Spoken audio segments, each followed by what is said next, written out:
Voter est un devoir citoyen. Inscrivons-nous sur les listes électorales. Ceci est un message d'Équinoxe Télévision.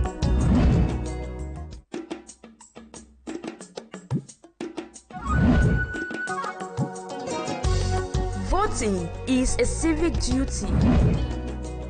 Let's register on the electoral list. This is a message from Équinoxe Television.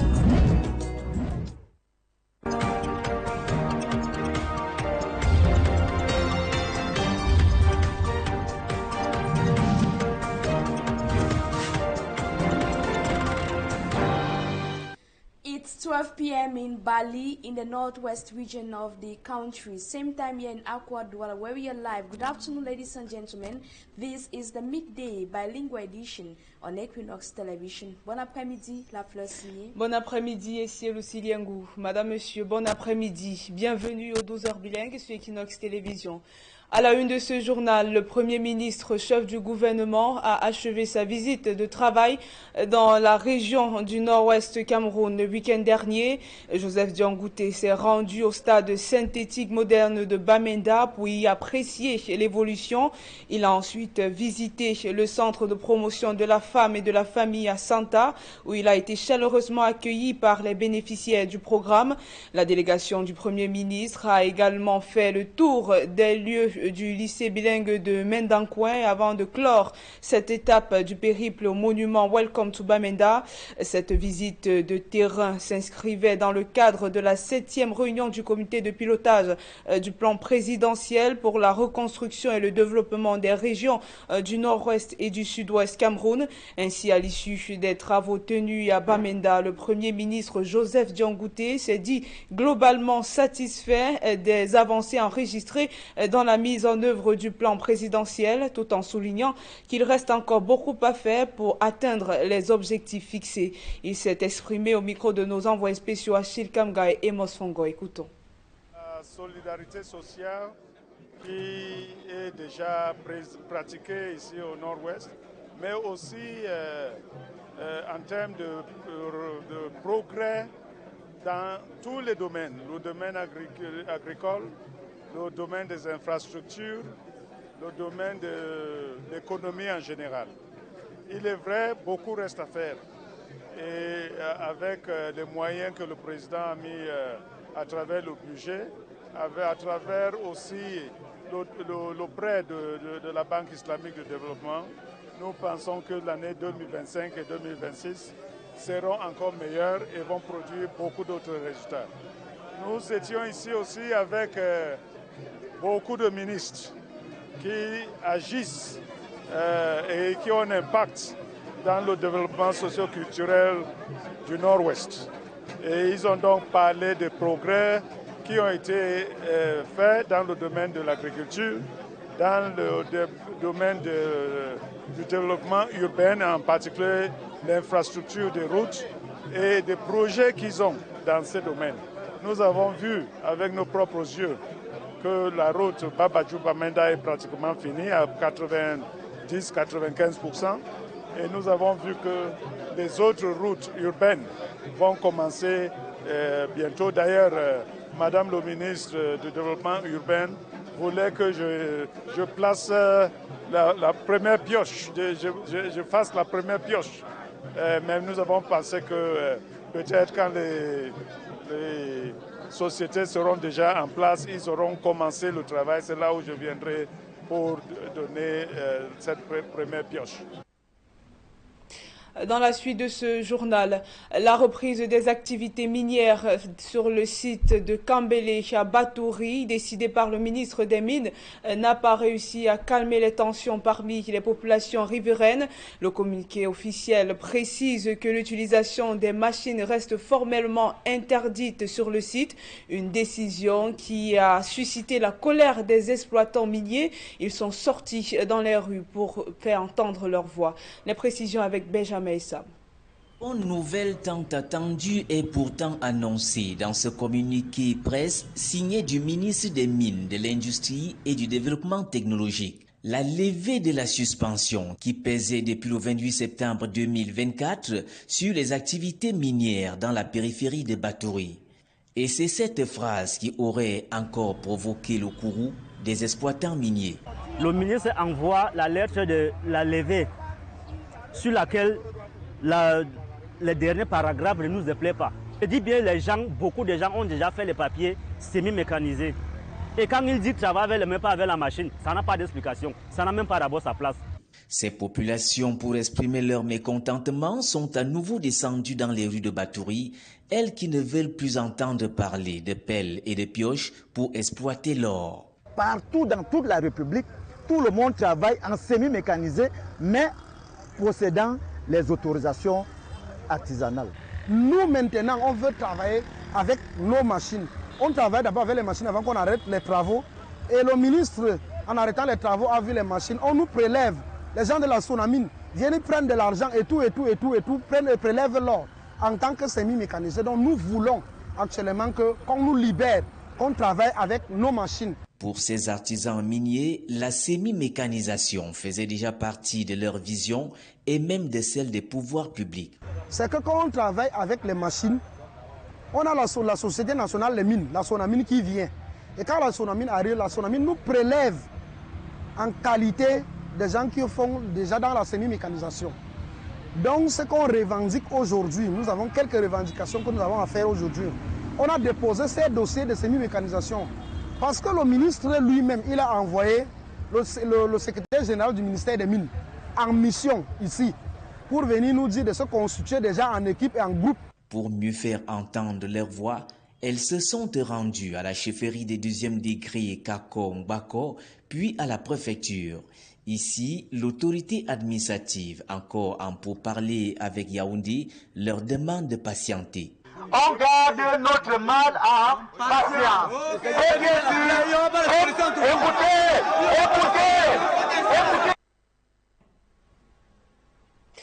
Un autre bras de fer se joue à Yaoundé entre la mairie de ville et les vendeurs de porc du marché 8e de Bankolo, tandis que la municipalité invoque des raisons d'hygiène et de salubrité pour justifier une opération de déguerpissement. Les commerçants dénoncent une tentative de les évincer au profit d'un nouvel opérateur privé.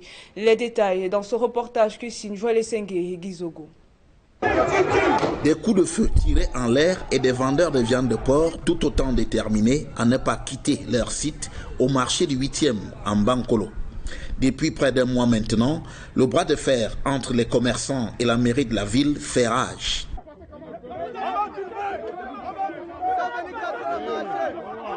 C'est lors de la 2e descente des agents de la mairie de la ville, accompagnés des forces de l'ordre, que des coups de feu ont été tirés, sans pour autant parvenir à disperser les commerçants.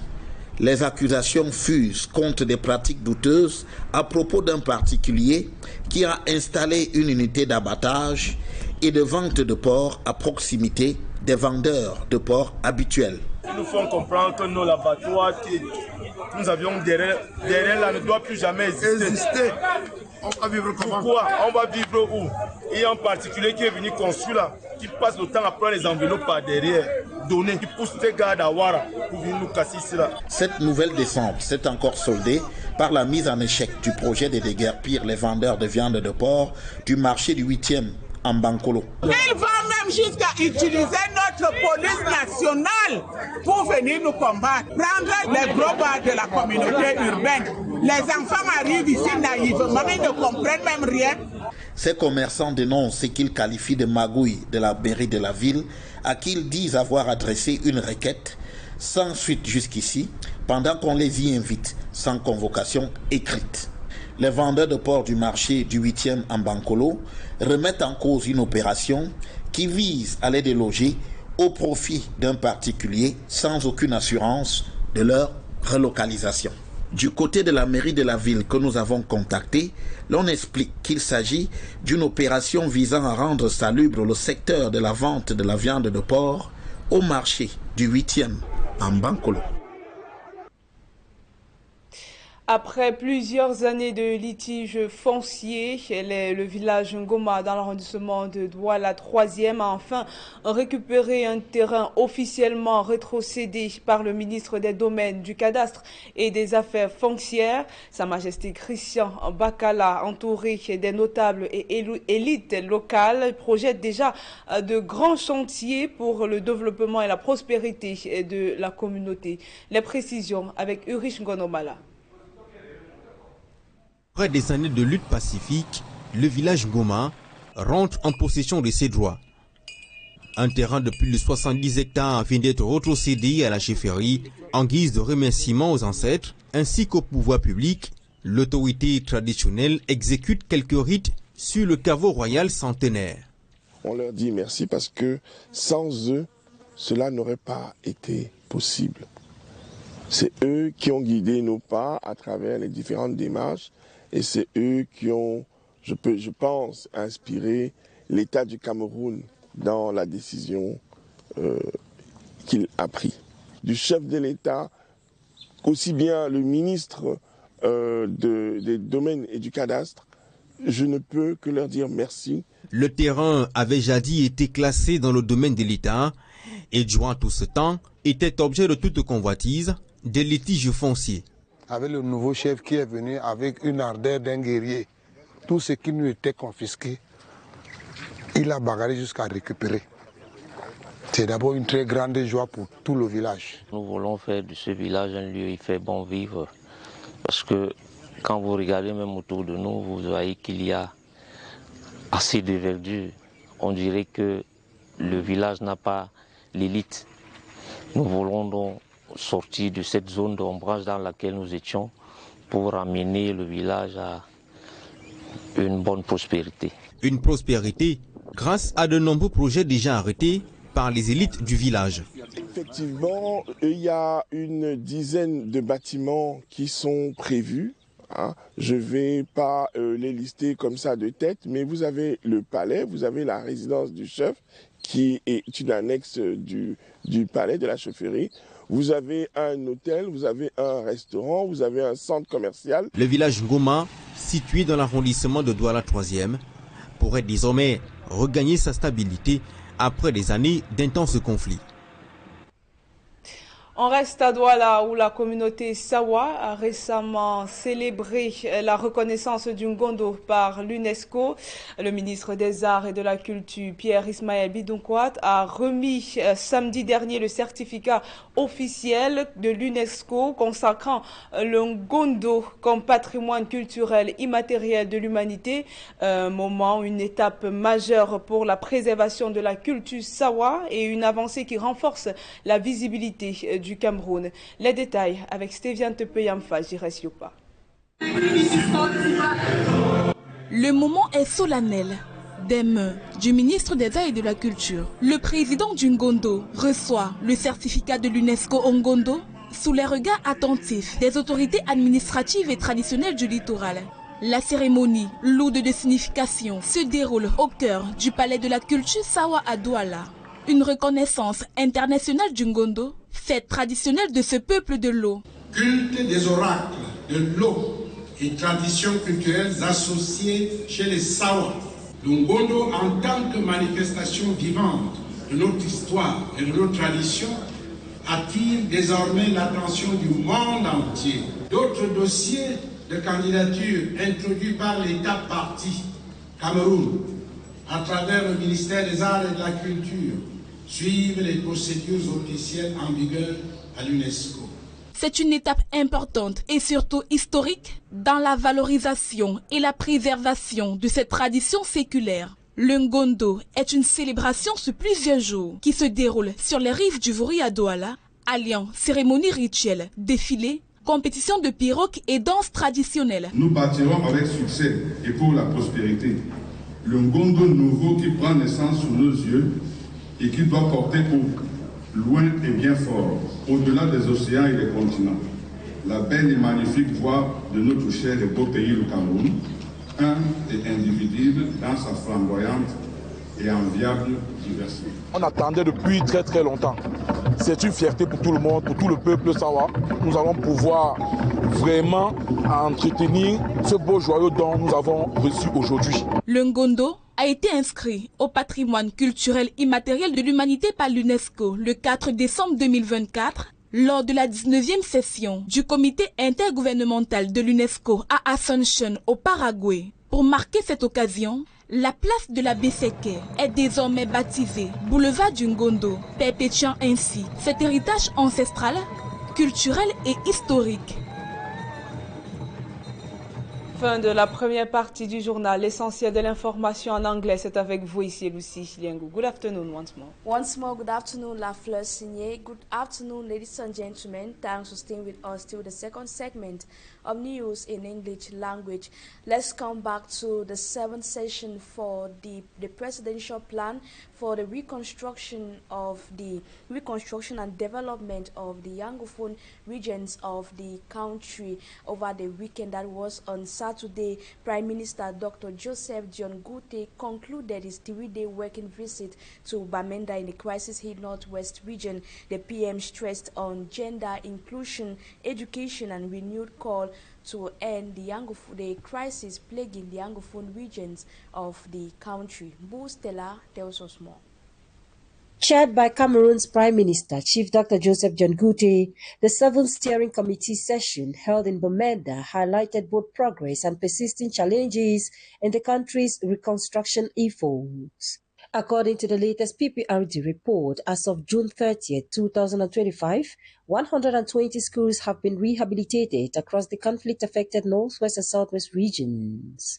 While hundreds of thousands of children have returned to school, authorities admit that over 150,000 students remained unaccounted for, either due to displacements, insecurity, or infrastructure gaps. Now, we have a risk of losing about 1,500 people who will not be able to go back to school in August because a devastating tornado just 3 weeks ago consumed a whole school, which is the main center of IDPs. Beyond infrastructure, civil society leaders raised alarms over the exclusion of women from the reconstruction process, calling it a significant oversight. One of the greatest problems is the conflict-related sexual gender-based violence, which is taking a toll on them. This comes along with mental health challenges. We were yet to find instances of this within the PPRD program. We are thinking that there's still an opportunity for the to be included. Local elected officials, on their part, welcomed the meeting as a much-needed platform to connect national strategy with local realities. So we're very happy to come here with the Prime Minister to evaluate, to know what has been done, to put it to the public to see for themselves, and to also know what is yet to be done, and to understand exactly how much has been spent, where it has been spent, and how it has affected all our local population. The message from Bamenda is clear. Rebuilding must go hand in hand with inclusion, education, and an urgent commitment to ending the violence. The poor state of roads in Bamenda was equally at the center of discussions during the 7th session of the PPRD. This concern was raised by the Minister of Secondary Education, Professor Nalova Leonga. Details with Babila Jonathan. Go to the market, buy things and come in. So without the road, we cannot get things. Akak Celestine is a retired civil servant, native of Mbenyan, a village in the Yumojok subdivision of the Manyon division in the southwest region of Cameroon.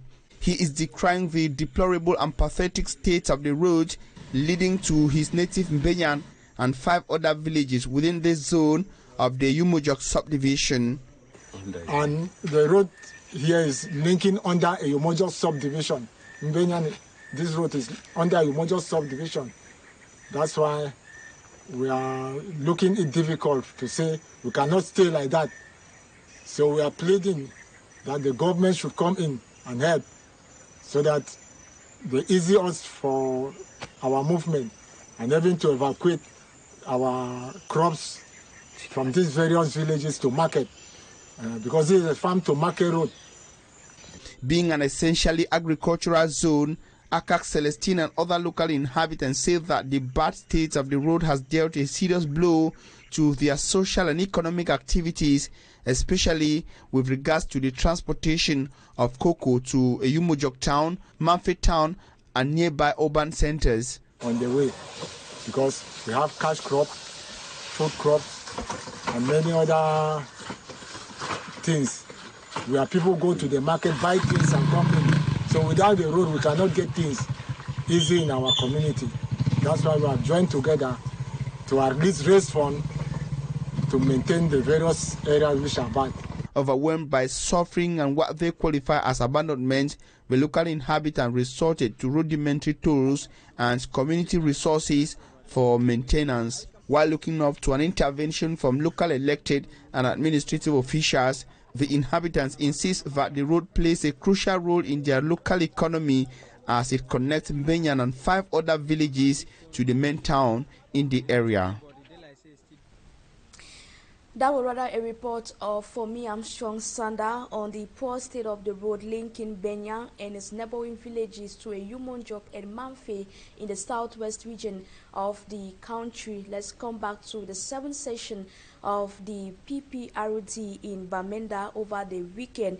The poor state or dilapidated state of roads in Bamenda and the northwest region at large was at the center of discussions.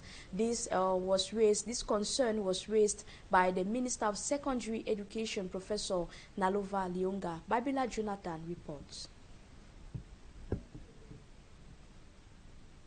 Like I mentioned earlier, the dilapidated or deplorable state of roads in the northwest region of the country was at the center of discussion during the 7th session of the Steering Committee for Presidential Plan for the Reconstruction and Development of the northwest, just like the southwest regions of the country plagued by the socio-political crisis. This concern was raised by the Minister of Secondary Education over the weekend. Details with Babila Jonathan.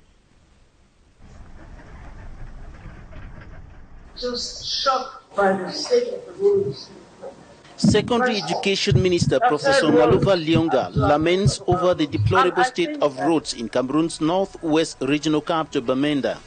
She says competent authorities should ensure that words are put to action to achieve concrete results to improve the state of roads in the town of Bamenda. When you say what is wrong with roads, what is wrong with roads, I'll say that let us not make promises which we cannot fulfill.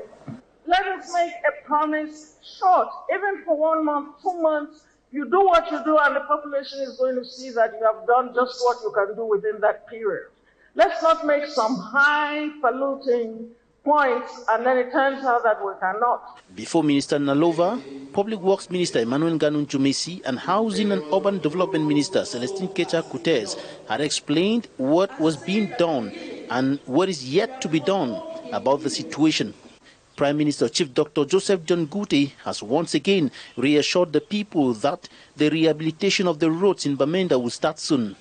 Once again, and I'm announcing it, the imminent start of rehabilitation work on the Bamenda city roads. He adds that the government is determined to change the facelift of the city of Bamenda. Babila Jonathan reporting there, and Dr. Joseph John Gute, Prime Minister, Head of Government, at the end of his visit to Bamenda, emphasized that the presidential plan for the reconstruction and development of the Anglophone regions, for it to be a reality, much work is still to be done. During the meeting, Paul Tasson, the coordinator of the PPRD, reaffirmed the government's commitment to reconstruct the Anglophone regions of the country. Let's take a listen to the PM and also Paul Tasson, respectively, in the following excerpt. They speak for themselves. Indeed, the rehabilitation of basic social infrastructure has notably improved access to education for nearly 30,000 students, access to health care for more than 15,000 patients per month, and access to drinking water for more than 300,000 people. Regarding the reconstruction and development phases, the major road projects currently underway are enabling better connectivity between various localities, in the two regions by helping to open up economic production areas.